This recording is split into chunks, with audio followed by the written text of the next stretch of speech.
Assalamualaikum pemirsa, jumpa lagi di channel Susno 2G. Saya akan menyapa Pak Susno dulu yang sepertinya sedang tidak berada di tanah air ya Pak. Iya, sedang di Tanah Suci. Baik, kita lakukan bincang-bincang ini melalui Zoom ya Pak. Oh ya, mohon Iya, doanya Pak untuk kami semua di sini. alhamdulillah sudah didoakan semua. Gitu. Amin, terima kasih. Meskipun Bapak berada jauh dari tanah air, tapi pasti Bapak memantau berita-berita dan kejadian yang ada di tanah air kita ya Pak.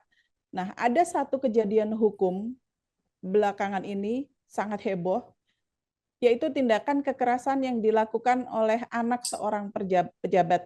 Anak tersebut bernama Mario Dandi.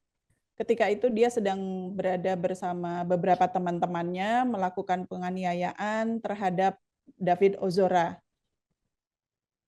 Motifnya disebutkan adalah ketersinggungan terkait asmara.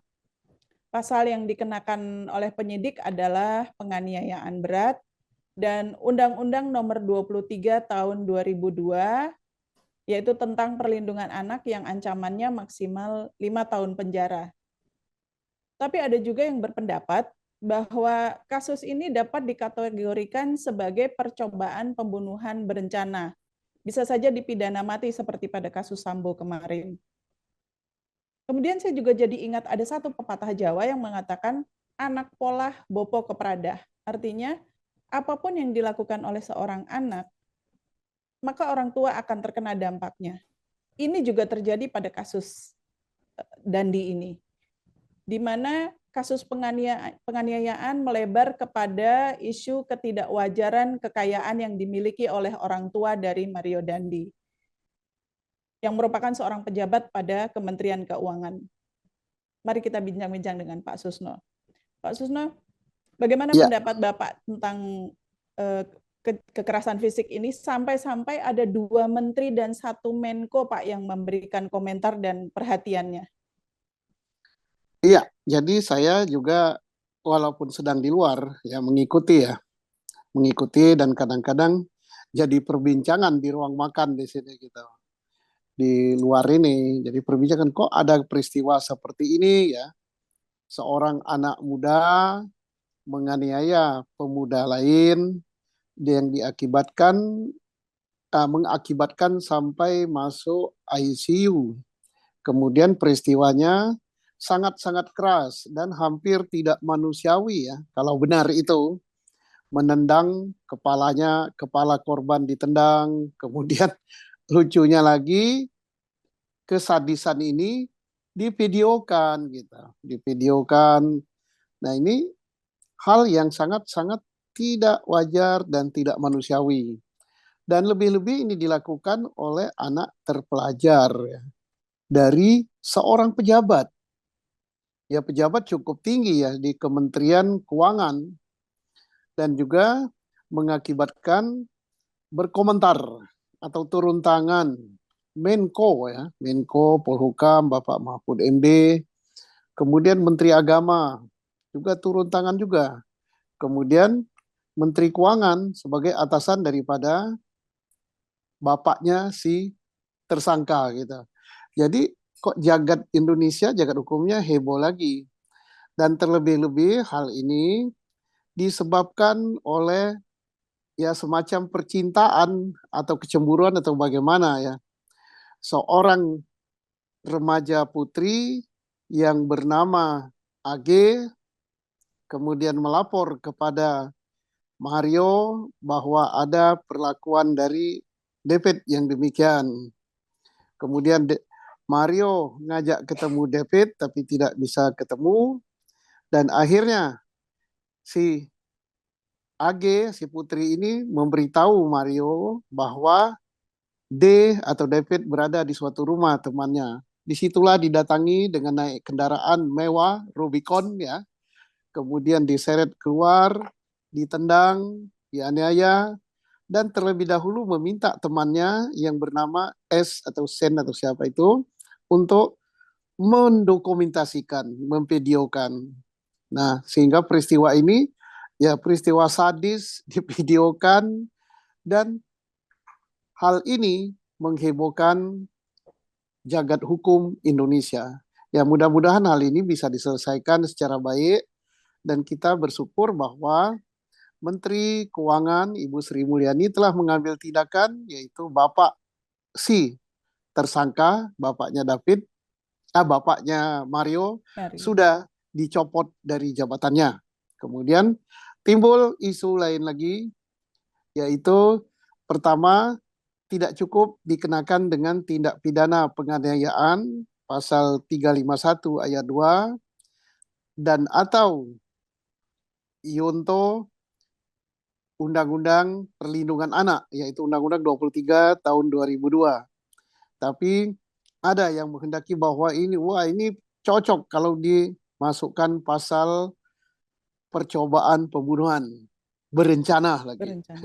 Ya, karena apa tersangkanya melakukan ini tidak sendirian bersama beberapa orang, kemudian direncanakan terlebih dahulu dan korban tidak meninggal tetapi luka berat sehingga harus opname di ICU. Nah, bagaimana ini dan selanjutnya ini memang menarik sekali, sangat diperbincangkan dan meluas lagi gitu ya, meluas lagi bahwa wah pakai Rubicon, apakah bapaknya mampu seperti ini? Dan meluas lagi ke, woi si bapak ini hobinya moge, moge itu motor gede gitu, yang harganya cukup mahal ya. Kemudian diperhitungkan dengan gaji dan take home pay per bulannya apa cukup untuk beli itu. Nah, kemudian ini termasuk gaya hidup yang hedon juga ya. Jadi kalau dulu kita heboh di lembaga kepolisian atau Polri yang dituduh hedon, ternyata Kementerian Keuangan tidak mau ketinggalan juga dengan gaya hedon ini. Nah, jadi ternyata bukan hanya di Polri saja yang hedon ini. Pejabat-pejabat di kementerian lain ya harus disorot juga, harus sadar. Hendaknya bagusnya sadarnya bukan karena peristiwa pidana seperti ini, tapi sadar dengan sendirinya dan tidak melakukan hal-hal yang menyakitkan hati rakyat gitu. Ya gitulah. Ya, lalu pasal yang disangkakan oleh penyidik nih Pak, mohon koreksinya nanti kalau saya keliru ya Pak. Ya, Undang-Undang tentang Perlindungan Anak nomor 23 tahun 2002, Jungto ya. pasal 351 ayat 2 KUHP. Apakah ini sudah tepat, Pak? Sudah tepat ya saya kira untuk sementara ya. Karena ini kan penyidikan berjalan terus. Mengapa tepat? Karena akibat daripada perbuatan itu, penganiayaan yang dilakukan, dampaknya berat gitu, bukan penganiayaan ringan. Terbukti dengan korban masuk rumah sakit di opname ya, mungkin sampai sekarang masih opname, saya tidak tahu karena saya berada di luar. Apakah sudah sadar apa belum kita tidak tahu, tapi kita cukup prihatin dan kita berdoa mudah-mudahan korban cepat sembuh, cepat baik, sehat seperti semula gitu ya. Jadi jelas bahwa ini telah memenuhi klausal daripada penganiayaan berat, maka tepat kalau dikenakan pasal 351 ayat 2 yaitu penganiayaan berat. Kemudian diuntukkan juga dengan perlindungan anak gitu ya. Nah ini kita nggak tahu apakah karena umur si korban masih di bawah umur dewasa atau bagaimana.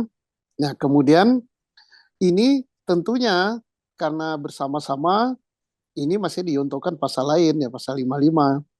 Apakah mereka melakukan bersama-sama, ada yang turut serta, ada yang otaknya dan sebagainya sesuai dengan peran masing-masing dari hasil penyidikan. Kalau nggak salah baru dua ya yang ditersangkakan, yaitu Mario dan si S ya. S itu siapa singkatannya, Sen atau siapa, saya Ya, kurang begitu Shane. paham. Kemudian si perempuan, nah ini mirip-mirip kasus Sambo ya, ada perempuan juga di sini karena yang jadi penyulut api keributan ini kalau menurut informasi-informasi yang saya terima dari media sosial, ya S ini yang melapor gitu. S melapor kepada Mario, kemudian Mario jadi panas, kemudian minta ketemu nggak bisa ketemu, kemudian S melapor lagi, bukan S, AG AG, melapor Pak. lagi, AG melapor bahwa posisi David ada di suatu rumah temannya, kemudian didatangi naik mobil Rubicon lagi. Nah, situlah diseret, kemudian diadakan tendangan, pemukulan dan sebagainya. Jadi artinya peran daripada si perempuan yang bernama AG ini cukup besar.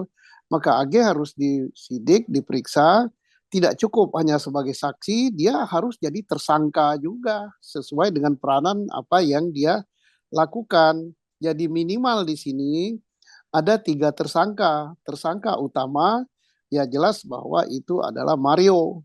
Nah kemudian AG, si Agnes ya kalau nggak salah kepanjangannya, itu harus jadi tersangka juga dalam kasus penganiayaan ini, penganiayaan berat ya. Kemudian si S jelas sudah ditersangkakan gitu. Nah, jadi jelas bahwa tersangka bisa berkembang minimal tapi 3 yang saya dapat informasi dari media, berbagai media yang saya ikuti, oh ini minimal tersangka 3 orang, ini tidak cukup 2 gitu.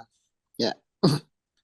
Lalu ada juga Pak yang berpendapat bahwa loh ini bisa loh masuk kepada kategori percobaan pembunuhan berencana. Menurut Bapak?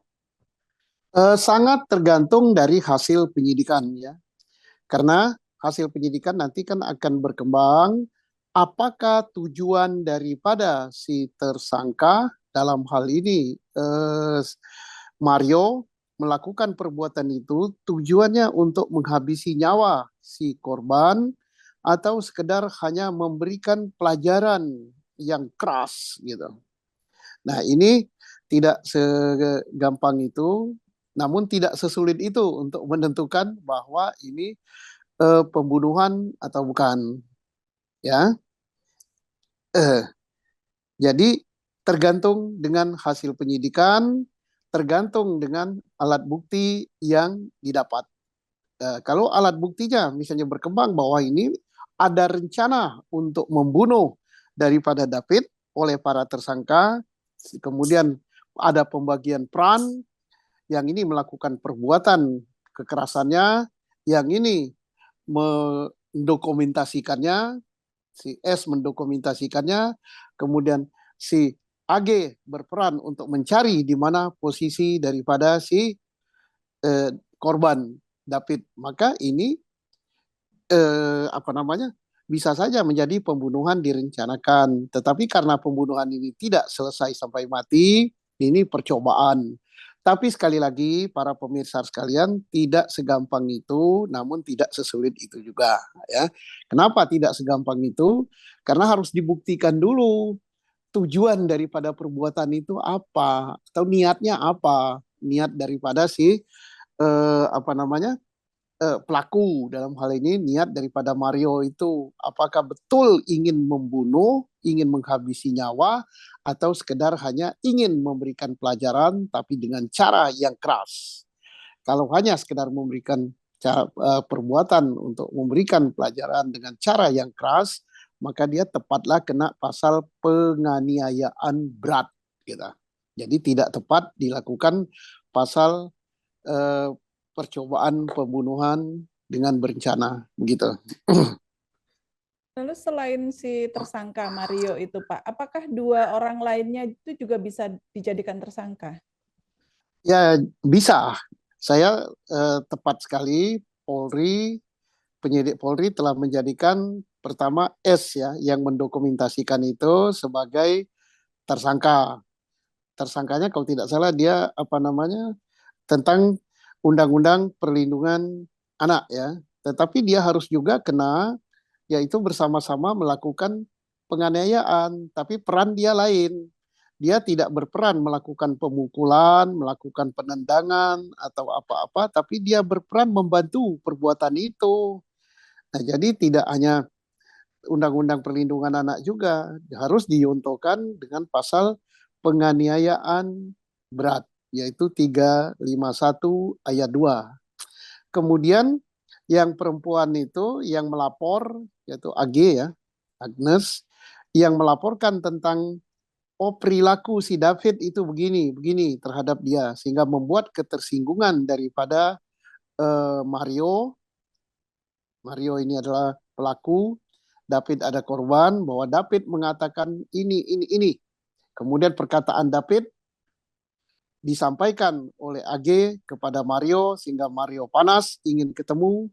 Kemudian sampai suatu saat dia ditemukan di suatu tempat sehingga korban dianiaya oleh tersangka Mario. Jadi si perempuan ini berperan juga dalam peristiwa ini. Maka minimal tersangka dalam peristiwa ini adalah 3 orang. Khusus untuk S, Pak. Kalau saya tidak salah ingat, tugasnya atau yang waktu itu dia lakukan adalah mendokumentasikan. Adakah pasal lain yang dapat dikenakan kepada S ini, Pak? Ya, pasal lain, pasal pertama yang dikenakan kalau tidak salah pembiaran ya, pembiaran perbuatan yang tidak baik terhadap anak ya, yaitu dia tidak berbuat apa-apa, tapi dia juga berperan dalam kasus penganiayaan ini ya. Dia berperan apa? Maka tergantung dari hasil penyidikan, mungkin pergi bersama, mungkin mengajak ini, berbuat itu. Nah, maka ini akan berkembang lagi sesuai dengan penyidikan yang dilakukan oleh penyidik Polri.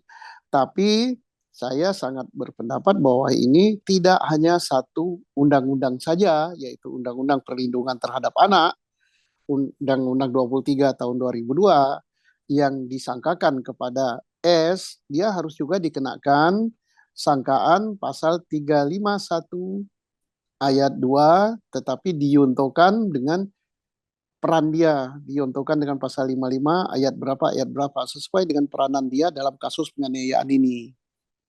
Ya. Nah, perkara ini kemudian belakangan berkembang, Pak, menjadi isu tentang kekayaan yang dimiliki oleh orang tua Mario Dandi. Dianggap tidak wajar ya, Pak.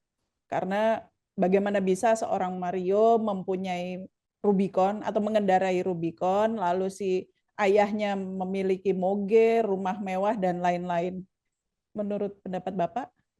Ya, ini bagus juga ya kita kembangkan ke perkara lain ya. Sama dengan perkara Sambo gitu ya. Dengan perkara Sambo itu sebenarnya terungkap banyak perkara ya. Terungkap perkara misalnya dugaan judi online sehingga Kapolri mengambil tindakan tegas melarang judi online. Sebenarnya judi online itu dilarang atau tidak bukan perintah Kapolri ya, tapi perintah undang-undang. Kalau ada judi online, Polri dari awal harus bertindak. Kemudian terungkap juga tentang apa namanya kasus-kasus apa itu mafia tambang dan sebagainya. Nah, di kasus ini ternyata terungkap juga kehidupan yang hedon, tidak sesuai dengan kekayaan, dengan gaji yang dimiliki. Ya, ini harus ya, harus disidik. Kita gampang nyidiknya. Gimana caranya? Ya KPK, Polri atau Kejaksaan turun tangan. Dilihat saja laporan hasil kekayaan daripada ayahnya si Mario ini.